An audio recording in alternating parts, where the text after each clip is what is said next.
একটি গাছ শুধু ছায়া দেয় না, শুষে নেয় গ্রহের তাপ। কিন্তু পৃথিবীর প্রায় 1500 বিলিয়ন গাছ, এই বিশাল বনজগৎ সত্যি কতটা কার্বন ধরে রাখে? এই প্রশ্নের উত্তর এতদিন ছিল ধোঁয়াটে, কারণ মেঘ আর পাতার আড়াল থেকে গাছের ভেতরটা দেখা অসম্ভব ছিল। আজ 29শে এপ্রিল সেই অসম্ভবকে সম্ভব করতে আকাশে উঠছে এক ব্যতিক্রমধর্মী স্যাটেলাইট, ইউরোপীয় মহাকাশ সংস্থার বায়োমাস। এই স্যাটেলাইট প্রথমবারের মতো গাছের কাণ্ড আর শাখার ভেতরে লুকানো কার্বন খুঁজে বের করবে। না, কেবল বাইরের পাতা বা ছায়া নয়, সরাসরি ভেতরের কাঠামো স্ক্যান করবে, একেবারে সিটি স্ক্যানের মতো। এই কাজে ব্যবহার হচ্ছে 12 মিটার প্রশস্ত এক রাডার অ্যান্টেনা। এটি গাছের উপরিভাগ বেদ করে পৌঁছাবে গভীর কাণ্ড পর্যন্ত। এই অ্যান্টেনা তৈরি করছে আমেরিকান প্রতিষ্ঠান L3 Harris Technologies। প্রকল্পটির নেতৃত্বে আছে ইউরোপের এয়ারবাস।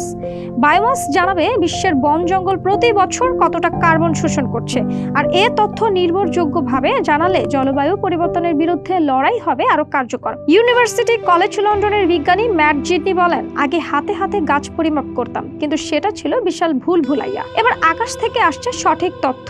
উৎক্ষেপণের 6 মাসের মধ্যে আসবে পৃথিবীর প্রথম কার্বন ম্যাপ। পরবর্তী 5 বছর ধরে চলবে নিয়মিত বিশ্লেষণ।